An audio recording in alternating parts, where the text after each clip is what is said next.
Welcome, Jessica. Thank you so much for coming on Moms Don't Have Time to Read Books, and also for, by the way, already having me on your show as well. Breathtaking, a memoir of family dreams and broken genes by Jessica Fein. Thanks for having me here. um, Literally, your book, I was like, no, no, that's not going to happen. Oh, no, that couldn't possibly happen too. No, no, no, no. And then at one point, I literally said out loud, are you kidding me? All the things that have happened in your life, it's unreal. All the loss, all the stuff. I don't even know. Anyway, my heart goes out to you is all I'm trying to say here. Thank you. Thank you. And I have to say that, are you kidding me? I feel like I have like turned to the skies and, just shouted into the air so many times in my life as well. Are you kidding me? Because, it does seem unimaginable, even to me as it's happening.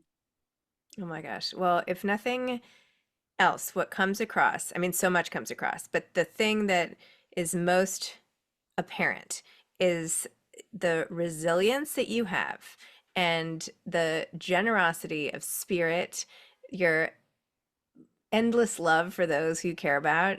It just like pours off the page. Like there's nothing you wouldn't do for somebody you care about, particularly your children, as we saw in the book. But man, you're just, I mean, it's really quite astounding your capacity for, getting back up again and all of it.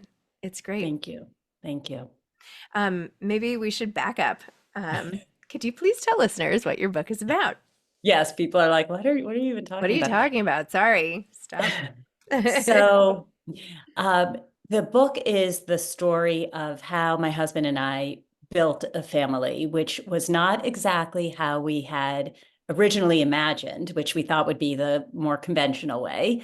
But we went through a lengthy infertility journey and ultimately made the decision and became completely enraptured with the idea of international adoption and adopted three children from Guatemala. And when our middle daughter, Dalia, was 5, she was diagnosed with an ultra rare degenerative disease. Later, she got a secondary diagnosis, and she was one of 6 in the world with this double diagnosis. And so, what happens in the story is we go from thinking like the tough part's over, we've got our 3 babies, now we're going to go on to all the stuff we had always dreamed of, to having our entire world turned upside down as Dahlia grew and learned and lost simultaneously, because a degenerative disease, for anybody who's been through it or knows anybody, is a particular kind of cruelty, particularly in children too. And when Dahlia was 9, she became very sick and she lost her ability to walk, talk, eat, breathe without a ventilator. And from 9 to 17, that was our reality. Dahlia was what was called an eyes-on patient, meaning myself or my husband or a nurse trained specifically in Dahlia's care needed to have our eyes on her 24/7. Like you can't go to the bathroom kind of thing without bringing Dahlia. And I will jump to the end, which is not any kind of morbid spoiler alert. Dalia passed away at 17, 2 years ago.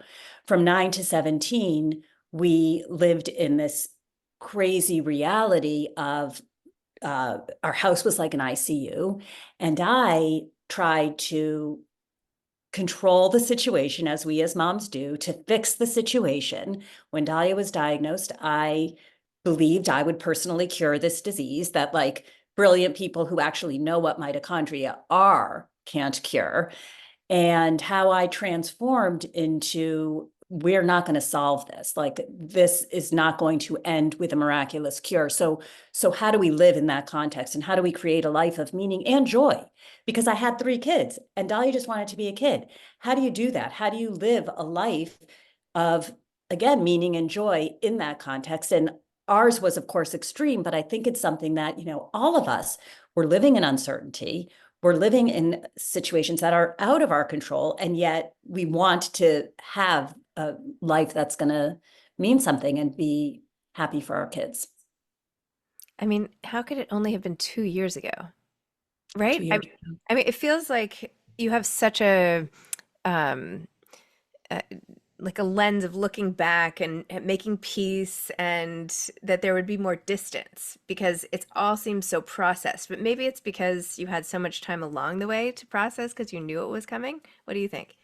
I think that's an excellent question. And both of those things are true. So in the first place, I was writing this book, much of it by Dalia's bedside. As Dalia became sicker, she needed a lot of rest. And mitochondrial disease, an energy deficiency disease. So, for example, if she was napping on the weekends from 2 to 6, I was at her bedside.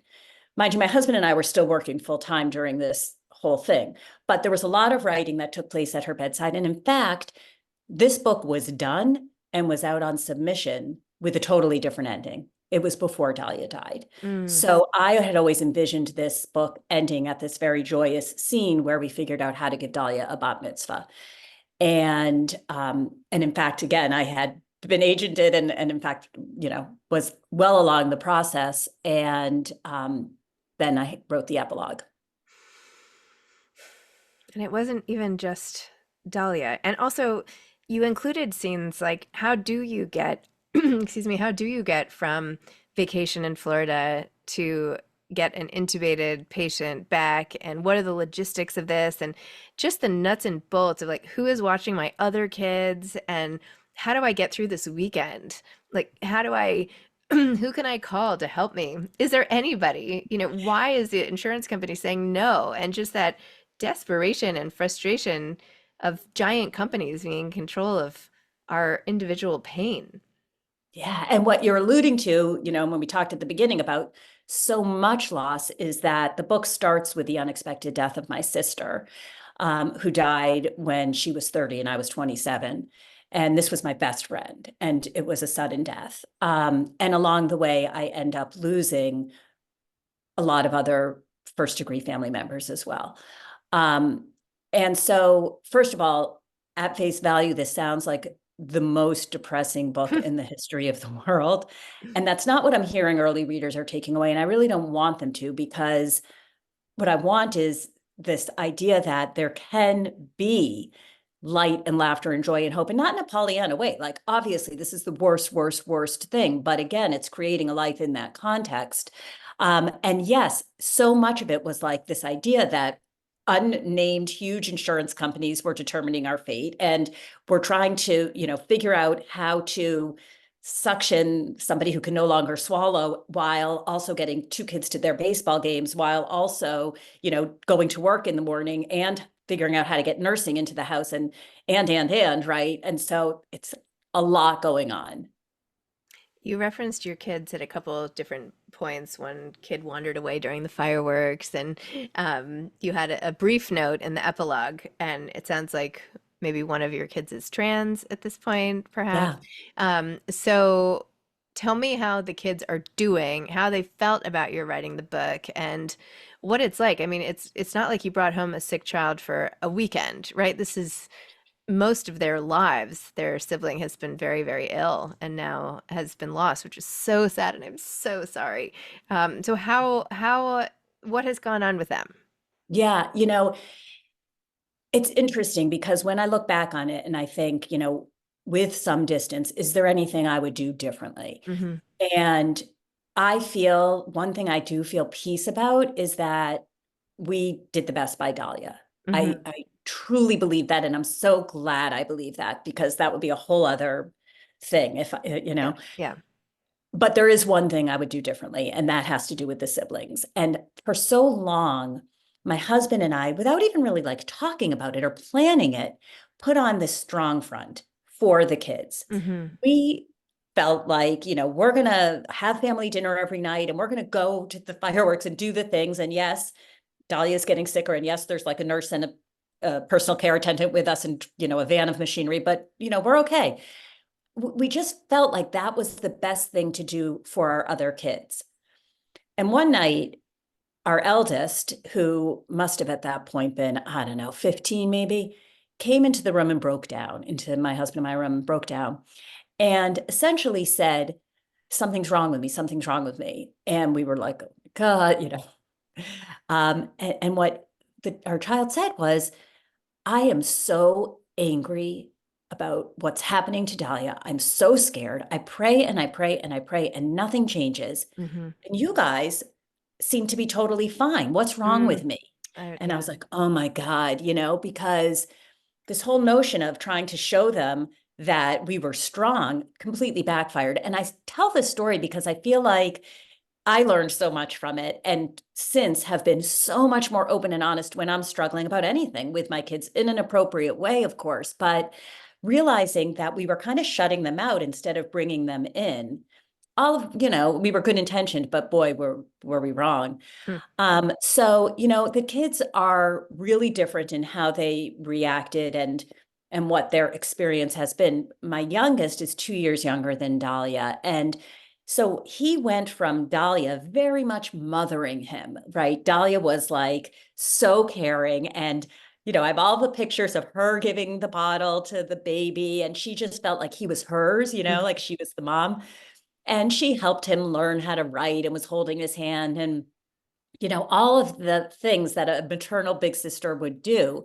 And also, it was so cute because when we brought him home from Guatemala, he was a huge kid. They were the same size. So I used to take them out in a double stroller, and everybody thought they were twins. But ultimately, for him, what he had to, so he was 7 when Talia got really sick. And then the situation got very reversed. So now he was really helping to take care of her.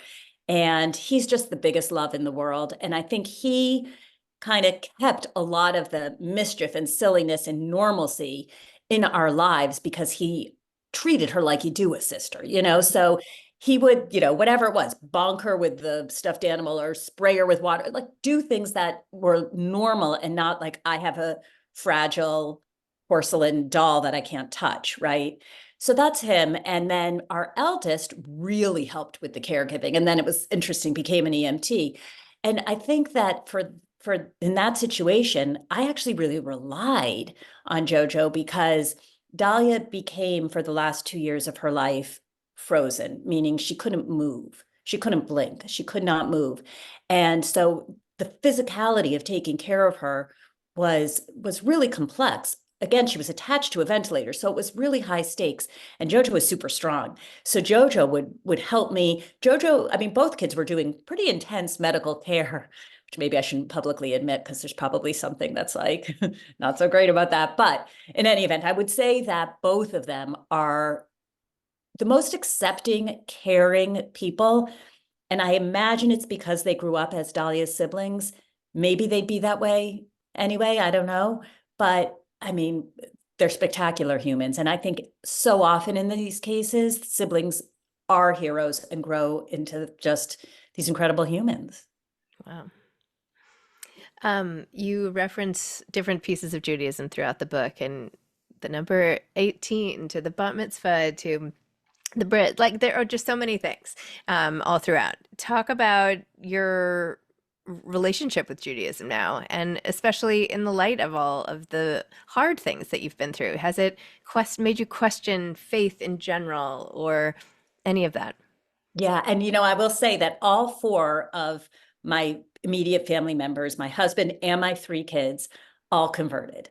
Yes, I saw that your So, husband converted. That's right. I wrote that down. yeah. And the 3 kids, I mean, that was something because since they came from Guatemala, we did an actual traditional in Oh, the mikveh. For people who interesting. don't know what that is, that's the ritual bath. And that's a whole scary thing in and of itself because you got to dump them and their babies. So I grew up very much being Jewish is absolutely 100% core to my identity, to who I am. It's the context through which I kind of see things. However, I did not grow up religious.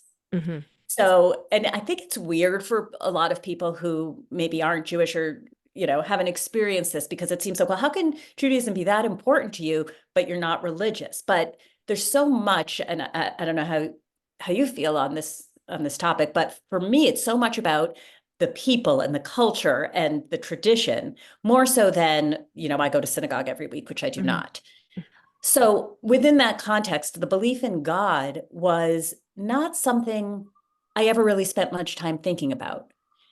So I didn't then rally against a God who was bringing all of this onto me in any kind of meaningful way. And I think a few things. First of all, I mean, while we're talking about it, the book When Bad Things Happen to Good People was written by Rabbi Harold Kushner, decades ago. It happened that I went to school with Aaron Kushner, about whom that book was written. Aaron Kushner had a rare disease called progeria, which is premature aging, and Harold Kushner wrote this book about his son, which obviously became, one of the best-selling books of all time. So I had known that family, and then my sister dying really changed things for me so dramatically that I never really thought, why is this happening to me? Why would God do this to me? It was more, why is this happening? Why'd this happen to her? Any questioning that I had was about the people in my life who were dying and who were suffering, more so than like a woe is me. I was like, woe is them. Like, this is too much. But the one thing that I do write about is when my eldest sister was diagnosed with lung cancer, she truly believed she was going to beat the odds. I mean, stage 4 lung cancer is not very beatable. And she believed she would. And she said to me, no God would do this to you, meaning to me at that point.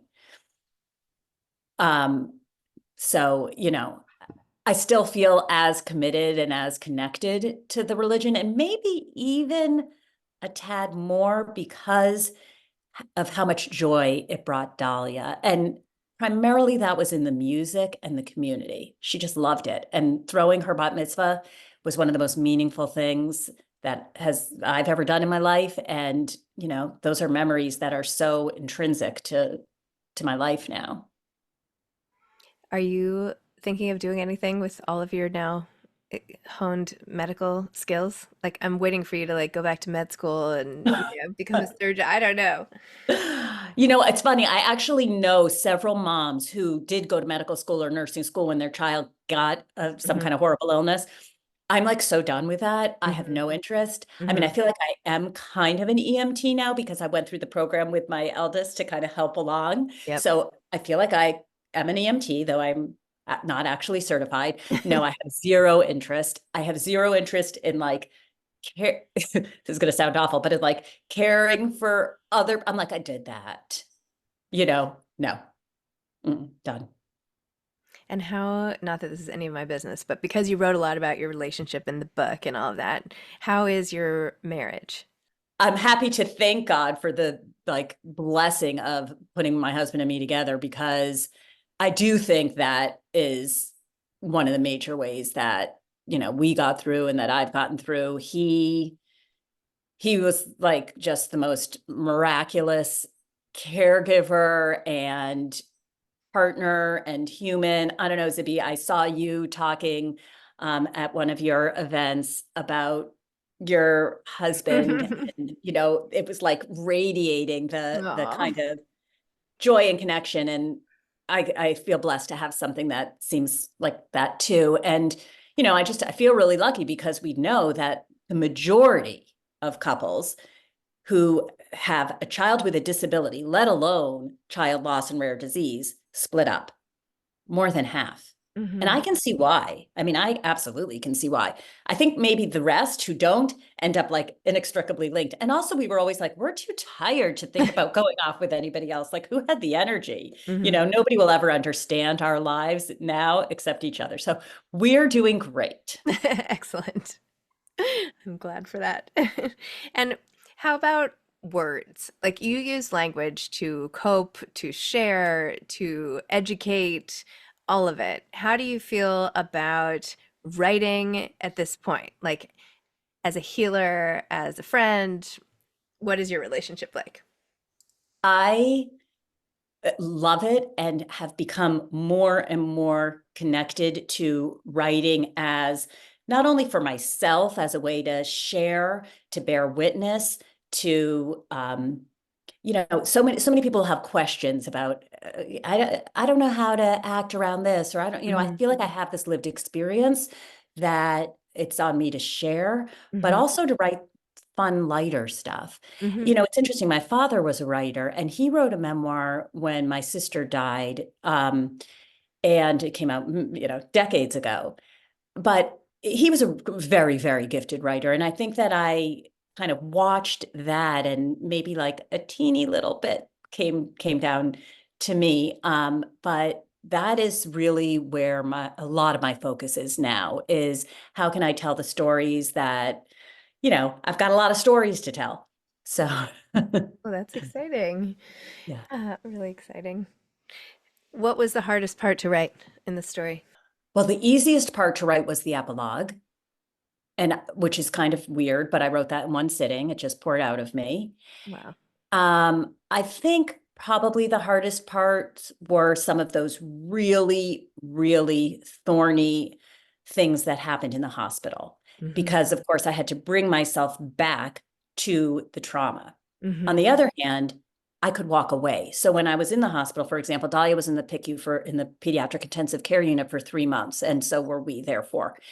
And there was no leaving. There was no break. There was no Hmm. nothing. And writing about it was really, really hard because I had to go back to room 646 where so much had happened. But on the other hand, I could put down the computer and go out for a walk, or, go have a coffee. And so I could leave. So I think it was the hardest probably, but at least I was able to get away from it a little bit. And I think maybe that helped in the healing, because I was able to revisit it, but then also again, walk away to a more quote unquote normal situation. Wow. What advice would you have for aspiring authors? Oh, I have a lot of advice for Okay, aspiring authors. let's So go. first of all, I think everybody should believe that they have a story worth telling, that their writing is worthy. I meet so many people who are like, well, who would want to read anything I wrote? And it's like, don't think that way. Like, your story is worth being written. Your story is worth being heard. So that's number one. Number two, try and get in a habit. Right. And so it's whatever the habit is, it's not necessarily, I'm not like, you got to do your morning pages, but I think that if you can have some kind of, even if it's every Tuesday from 6 to 7, and hold yourself accountable, break it up into bite-sized pieces. I always do that. Even if it's an essay, I'll be like, I know this essay is going to need to be 1,000 words. I'm going to sit and do 500 words, and then I think connecting with other authors is so important and great. And again, I've met a lot of people who are now really special people in my life, other writers at events that you've put on. And I'm really grateful for that. In fact, I have, for this book, an event coming up in Boston, and there's a panel of us. There's 3 of us who have written books and a moderator. All of the 4 of us met at your book for your memoir. I mean, excuse me, at your event for your memoir.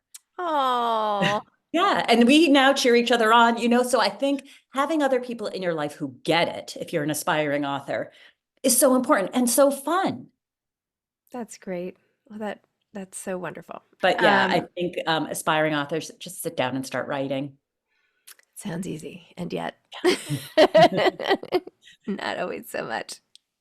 Well, Jessica, thank you so much. Thanks for all of your support. Thanks for sharing yourself so openly on the page and reminding all the readers that you and we can get through anything.